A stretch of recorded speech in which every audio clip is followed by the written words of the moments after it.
ಮರಗರಳ್ಳಿ ಗ್ರಾಮದಲ್ಲಿ ನ್ಯಾಮತಿ ತಾಲೂಕು ಮರಗರಳ್ಳಿ ಗ್ರಾಮದಲ್ಲಿ ನಿನ್ನೆ ಮರಳಿನ ವಿಚಾರವಾಗಿ ಆಗಿದೆಯೋ ಅಥವಾ ವೈಯಕ್ತಿಕವಾಗಿದೆಯೋ ಅಂತ ನಮಗೆ ಗೊತ್ತಿಲ್ಲ. ಆದರೆ ಒಂದು ಶವ ಆಗುವಂಥದ್ದಾಗಿದೆ, ಒಬ್ಬ ಯುವಕ. ಅದ್ರ ಬಗ್ಗೆ ಏನು ಮಾಹಿತಿ, ಯಾವ ಥರ ಆಯಿತು ಏನು ಅಂತ ಹೇಳಿ? ಇಲ್ಲಿ ನಮ್ಮ ಗ್ರಾಮದಲ್ಲಿ ಮರಳಿನ ವಿಚಾರಕ್ಕಿಂತಲೂ ಟ್ರಸ್ಟಿನ ಹಣದ ವಿಚಾರವಾಗಿ ಹಿಂದೆ ರಂಗಪ್ಪ ದೇವಸ್ಥಾನದ ಹತ್ರ ಅವರು ನಮ್ಮನ್ನು ಕರೆದಿದ್ದರು, ಅಚ್ಯುತಾಪುರ ಇದಕ್ಕೆ ಅಂತ ಹೇಳಿಬಿಟ್ಟು. ಅದರಲ್ಲಿ ಅಚ್ಯುತಾಪುರ ಇದಕ್ಕಿಂತ ಕರೆದು ನಮ್ಮ ಗ್ರಾಮದಲ್ಲಿರ್ತಕ್ಕಂಥ 3 ಭಾಗದ್ದು ನಮಗೆ ಕೊಡಿ ಅಂತ ಕೇಳಿ ನಮಗೆ ಇದು ಮಾಡಿದರು. ನಾವು ಅದನ್ನು ತಿರಸ್ಕಾರ ಮಾಡಿದ್ವಿ. ಅದನ್ನು ಕೊಡಲಿಕ್ಕೆ ಆಗಲ್ಲ ನಮಗೆ, ನಮ್ಮ ಗ್ರಾಮದ ನಮಗೆ ಅಚ್ಯುತಾಪುರದ ಮಾತ್ರ ನೀವು ಕರೆ ಕೊಟ್ಟಿದ್ದೀರಿ, ಅಚ್ಯುತಾಪುರ ಮಾತ್ರ ನಾವು ಸೀಮಿತ ಅಂತ ಹೇಳಿ ನಾವು ಇದು ಮಾಡಿ ಅಲ್ಲಿಂದ ನಾವು ಬೈಟಕ್ಕನ್ನು ಕೂತಿದ್ದರಿಂದ ಇದು ಮಾಡಿ ಬಂದಿದ್ದೀವಿ ನಾವು. ಅಲ್ಲಿಂದನೂ ಇದು 3 ತಿಂಗಳ ತನಕ ನಡೀತಾನೆ ಇತ್ತು ಕರೆಸ್ಪಾಂಡೆನ್ಸು. ಗಣಿ ಇಲಾಖೆಯರು ಮತ್ತು ಅವ್ರು ಬರೋದು ತರುವುದು ನಮ್ಮ ಪಂಚಾಯತಿ ವ್ಯಾಪ್ತಿ ಸೇರಿದೆ, ಇದು ನಮ್ಮ ಹಕ್ಕು, ನಮಗೆ ಸೇರ್ತಕ್ಕದ್ದು ಅಂತೇಳಿ ಇದು ನಡೀತಾನೆ ಇತ್ತು. ಹಾಗಾಗಿ ಆ ಒಂದು ಹಿನ್ನೆಲೆ ಮೇಲೆ ಇದಾಗಿರ್ತಕ್ಕಂಥ ಘಟನೆ ಇದು. ಶಿವರಾಜ ನನಗೆ ಅವನು ಅಮಾಯಕ, ಅವನು ಕೂಲಿ ಮಾಡ್ಕೊಂಡು ಜೀವನ ಮಾಡ್ತಾಯಿದ್ದ. ಅವನಿಗೆ 2 ಜನ ಹೆಣ್ಣುಮಕ್ಕಳು, ಒಂದು 3 ವರ್ಷದ್ದು, ಒಂದು 4 ವರ್ಷದ್ದು. ಅವನಿಗೆ ತಾಯಿನೂ ತಂದೆನೇ ಇಲ್ಲ, ತಾಯಿ ಇದ್ದಾರೆ. ಅವನು ಆ ರೀತಿ ಜೀವನ ಮಾಡ್ತಕ್ಕಂಥವನಿಗೆ ಇವತ್ತು ಅಮಾಯಕ ಬಲಿಯಾಗಿದ್ದಾನೆ. ಆಗಿರ್ತಕ್ಕಂಥ ಘಟನೆಯೇ ಬೇರೆ ಥರವಾಗಿರೋದ್ರಿಂದ ಅವನು ಬಲಿಯಾಗಿರೋದ್ರಿಂದ ಇದು ನಮ್ಮ ಗ್ರಾಮದವ್ರ ಮನವಿ. ಈಗ ಅವನಿಗೆ ಸರ್ಕಾರದಿಂದ ಸೂಕ್ತವಾದ ನ್ಯಾಯವನ್ನು ಕೊಡಿಸ್ಬೇಕು, ಸರ್ಕಾರದಿಂದ ಬರ್ತಕ್ಕಂಥ ಸವಲತ್ತೇನಿದೆ ಅವನಿಗೆ ಸಿಗಬೇಕು. ಮತ್ತು ಅವನಿಗೆ ಸರ್ಕಾರದಿಂದ ಅವನಿಗೆ ಯಾವುದೇ ಥರವಾದ ಒಂದು ಗೆರೆ ಜಮೀನು ಇಲ್ಲ. ಅವನಿಗೆ ಸರ್ಕಾರದಿಂದ ಸಿಗ್ತಕ್ಕಂಥ ಒಂದು ಯಾವುದೇ ಬಗರುಕುಮಲ್ಲಿ ಅವನಿಗೆ ಜಮೀನನ್ನು ಒದಗಿಸ್ಕೊಡ್ಬೇಕು. ಆ ತಾಯಿ PUC ಆಗಿರೋದ್ರಿಂದ ಅವಳಿಗೆ ಸರ್ಕಾರಿಯಲ್ಲಿ ಯಾವುದೇ ಅವಳ ಹುದ್ದೆಗೆ ವಿದ್ಯಾಭ್ಯಾಸಕ್ಕೆ ತಕ್ಕಂತೆ ಅವಳಿಗೆ ಒಂದು ನೌಕರಿಯನ್ನು ಕೊಡಬೇಕಾಗಿ ನಮ್ಮ ಗ್ರಾಮಸ್ಥರಲ್ಲಿ ಅವ್ರಿಗೆ ಮನವಿ. ಒಂದು ಹೊತ್ತಿನೂ ಸಹ ಗಂಜಿಗೂ ಸಹ ಅವ್ರಿಗೆ ದುಡ್ದಾಕರು ಯಾರಿಲ್ಲ. ಇವತ್ತು ಈ ಒಂದು ಬೆಳಗ್ಗೆ ಹೊತ್ತು ಮಾಡಿದರೆ ಸಂಜೆ ಹೊತ್ತು ಹೆಂಗಪ್ಪ ಅನ್ನೋ ಜೀವನದಲ್ಲೇ ಇದ್ದಾರೆ. ಅದಕ್ಕೆ ತಾವು ಮಾಧ್ಯಮದವರು, ತಾವು ಇಲಾಖೆಯವರು, ಎಲ್ಲ ಸಂಬಂಧಪಟ್ಟಿರ್ತಕ್ಕಂಥವ್ರು ಸಹ ಇದಕ್ಕೆ ಸಹಕರಿಸಿ ಅವರ ಒಂದು ಕರೆಗೆ ಹೋಗೊಟ್ಟು ಅವರ ದುಃಖತಸ್ಥರಿಗೆ ಎಲ್ಲರೂ ಸಹ ನಾವು ನೆರವನ್ನು ಕೊಡಬೇಕಂತ ತಮ್ಮಲ್ಲಿ ವಿನಂತಿಯನ್ನು ಮಾಡ್ತೇವೆ.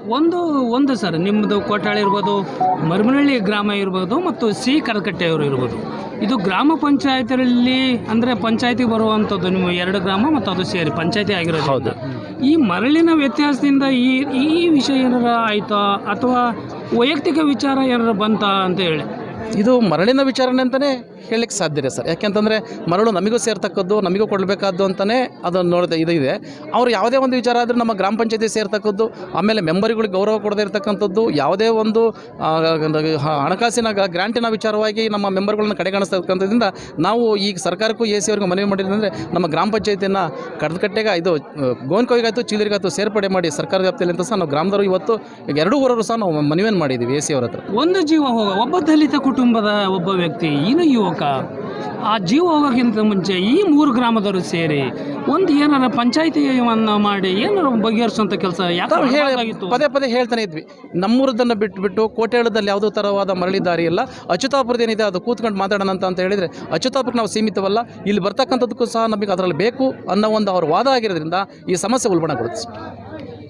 ತಾವುಗಳು ಒಂದು ಪ್ರಶ್ನೆಯನ್ನು ಸರ್ಕಾರದ AC ಇರ್ಬೋದು, ಜಿಲ್ಲಾಧಿಕಾರಿಗಳು ಇರ್ಬೋದು, ಒಂದು ಸಮಾಜ ಕಲ್ಯಾಣ ಇಲಾಖೆ ಅಧಿಕಾರಿಗಳು ತಾವು ಒಂದು ಪ್ರಸ್ತಾಪವನ್ನು ಮಾಡಿದ್ರಿ. ಆ ಕುಟುಂಬಕ್ಕೆ ಒಂದು ನೌಕರಿಯನ್ನು ಕೊಡಿಸುವಂಥದ್ದು, ಆಮೇಲೆ ಒಂದು 2 ಎಕರೆ ಜಮೀನನ್ನು ನೀಡುವಂಥದ್ದು ತಾವು ಕೇಳಿದ್ರಿ. ಈ ಸರ್ಕಾರಿ ಅಧಿಕಾರಿಗಳು ನಾವು ಉಪವಿಭಾಗಾಧಿಕಾರಿಗಳಾದ AC ಅಭಿಷೇಕ್ ಅವರಿಗೆ ಒಂದು ಪ್ರಶ್ನೆ ಕೇಳುವಂಥದ್ದಾಯಿತು. ತತ್ಕ್ಷಣವೇ ಅವ್ರಿಗೆ ಒಂದು 2 ಎಕರೆ ಜಮೀನು ಕೊಡುವಂಥದ್ದು, ಡಿಗ್ರಿ ಆದಂಥವ್ರು ಡಿಗ್ರಿ, ಇಲ್ಲ ಅಂತಂದರೆ PUCನೋ SLCನೋ ಅದು ಆಧಾರದ ಮೇಲೆ ಆ ಕುಟುಂಬಕ್ಕೆ ಒಂದು ಜಾಬ್ ಕೊಡುವಂಥದ್ದು ಜವಾಬ್ದಾರಿ ಮಾನ್ಯ ಜಿಲ್ಲಾಧಿಕಾರಿಗಳು ಆದೇಶ ಮಾಡಿದರೆ ಅದು ಮಾಡುವಂಥದ್ದು ಕೂಡ ಅವ್ರು ತಿಳಿಸುವಂಥದ್ದು ಕೂಡ ಈಗ ಮಾಡಿದ್ದಾರೆ. ಹೌದು. ತಾವು ಅದಕ್ಕೆ ನಾವಲ್ಲಿ ಶವಗಾರದಲ್ಲಿ ಇದ್ದಾಗ ನಾವು ಮಾನ್ಯ DC ಅವರು, ಗೌರವಿತ DCಗಳು ಬರದಲೇ ನಾವು ಯಾವುದೇ ಥರವಾದ ಇದು ಮಾಡೋಣ ಅಂತೇಳಿ ನಾವು ಗ್ರಾಮದವರು ಸಹ ನಾವು ಅದನ್ನು ಅಲ್ಲಿ ಧರಣಿ ಮಾಡ್ತೀವಿ ಅಂತ ಹೇಳಿ ಇದು ಮಾಡಿದ್ವಿ. ನಾವು ಪೊಲೀಸು ಇದ್ರ ಹತ್ರ ಹೋಗ್ತೀವಿ ಅಂತಂದಾಗ ಪೊಲೀಸ್ ವೈಫಲ್ಯದಿಂದ ಅಲ್ಲ, ನಮಗೆ ಬಡ ಕುಟುಂಬದಲ್ಲಿ ಅವಳಿಗೆ ಎಲ್ಲದನ್ನು ಕಳ್ಕೊಂಡಿರ್ತಕ್ಕಂಥವಳು, ಅವಳಿಗೆ ರಕ್ಷಣೆ ಬೇಕು. ಆ ರಕ್ಷಣೆಯನ್ನು ಕೊಡಲಿಕ್ಕೆ ಎಕ್ಸಿಕ್ಯೂಟಿವ್ ಆಗಿರ್ತಕ್ಕಂಥ ಗೌರವಾಧಿಕಾರಿ ಜಿಲ್ಲಾಧಿಕಾರಿಯಿಂದ ಸಾಧ್ಯ. ನೀವು AC ಅವರಾಗಲಿ ಮತ್ತು DYSP ಆಗಲಿ, ನೀವು SP ಪ್ರತಿನಿಧಿಯಾಗಿ DYSP ಆಗಿ ಬಂದಿದ್ದೀರಿ ಮತ್ತು DC ಪ್ರತಿನಿಧಿಯಾಗಿ AC ಅವರು ಬಂದಿದ್ದೀರಿ.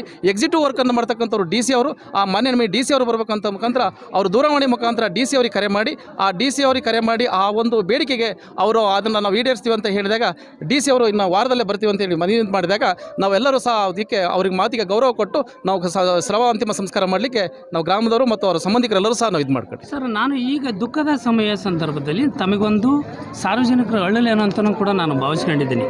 ನಿಮ್ಮ ಕೋಟ್ಯಾಳ ಗ್ರಾಮ ಇರ್ಬೋದು, ಮರಮಳ್ಳಿ ಗ್ರಾಮ ಇರ್ಬೋದು, ಈ ಮರಳಿನ ವಿಚಾರ, ಮಾಫಿಯಾ ವಿಚಾರದಲ್ಲಿ ಒಂದು ಈ ಥರ ಒಂದು ಜೀವಗಳನ್ನು ಹೋದರೆ ಮತ್ತೆ ಹುಟ್ಟು ಹಾಕಲಿಕ್ಕೆ ಸಾಧ್ಯನೇ ಇಲ್ಲ ಅನ್ನೋಂತ ಕೂಡ ನಾನು ಅನ್ಕೊಂಡಿದ್ದೆ.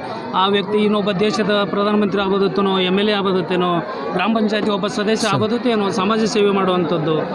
ಇದನ್ನು ಈ ಥರ ಆಗದೇ ರೀತಿ ಈ 3 ಗ್ರಾಮಸ್ಥರು ಯಜಮಾನರು ಕೂತ್ಕೊಂಡು ಬಗೆಹರಿಸುವಂಥದ್ದು ಕಾರ್ಯ ಆಗಬೇಕನ್ನುವಂಥ ಮುಂದಿನ ದಿನಮಾನಗಳಲ್ಲಿ ಅಂತ. ಮುಂದಿನ ದಿನಮಾನಗಳಲ್ಲಿ ಈ ಥರವಾಗಿ ನಮ್ಮ ಹುಡುಗ ಒಬ್ಬ ನಾವು ಪ್ರಾಣ ಕಳ್ಕೊಂಡಿದ್ದೀವಿ, ಒಂದು ಕುಟುಂಬಕ್ಕೆ ಅನ್ಯಾಯ ಆಗಿದೆ ಅಂದಾಗ ನಾವು ಮರಳಿನ ಒಂದು ಇದನ್ನೇ ಬಿಟ್ಟು ನಮ್ಮ ಜೀವನದಲ್ಲಿ ನಮ್ಮ ಗ್ರಾಮದಲ್ಲಿ ಏನಿದೆಯೋ ನಾವು ಮರಳಿನ ಇಲ್ಲಿಗೆ ಅಂತ್ಯ ಮಾಡಿ ಇನ್ನು ಮುಂದೆ ಯಾರಿಗೂ ನಮ್ಮ ಮಕ್ಕಳ ಕಾಲಕ್ಕೂ ಮತ್ತು ಯಾರಿಗೂ ಅಂತ್ಯ ಆಗದೆ ಆ ಮರಳಿನ ವಿಚಾರದಿಂದ ನಮ್ಮ ಗ್ರಾಮ ಭಾಳ ನೋವನ್ನು ತಿಂದೆ. ಆ ಮರಳಿನ ವಿಚಾರ ಮುಂದೆ ನಾವು ಆಗದ ರೀತಿಯಲ್ಲಿ ನಾವೇ ವಾಲಂಟಿಯರಾಗಿ ಮರಳನ್ನು ಯಾವುದೇ ಮಾಫಿಯಾ ಮಾಡಿದ್ರು ನಾವೇ ಗ್ರಾಮದವರು ಕಾನೂನು ಪ್ರಕಾರ ಮಾಡಿದಾಗ ಇಲ್ಲಿಗೆಲ್ಲ ಮಾಡಿದಾಗ ನಾವು ಅದನ್ನ ಸಂಬಂಧಪಟ್ಟಿರ್ತಕ್ಕಂಥ ಅಧಿಕಾರಿಗಳಿಗೆ ನಾವೇ ಗ್ರಾಮದವ್ರು ಮನವಿಯನ್ನು ಮಾಡಿ ಇದನ್ನು ನಡೆಯೋ ರೀತಿಯಲ್ಲಿ ನಾವು ನೋಡ್ಕೊಳ್ತೀವಿ. ನಮಸ್ತೆ. ನಮಸ್ತೆ ಸರ್.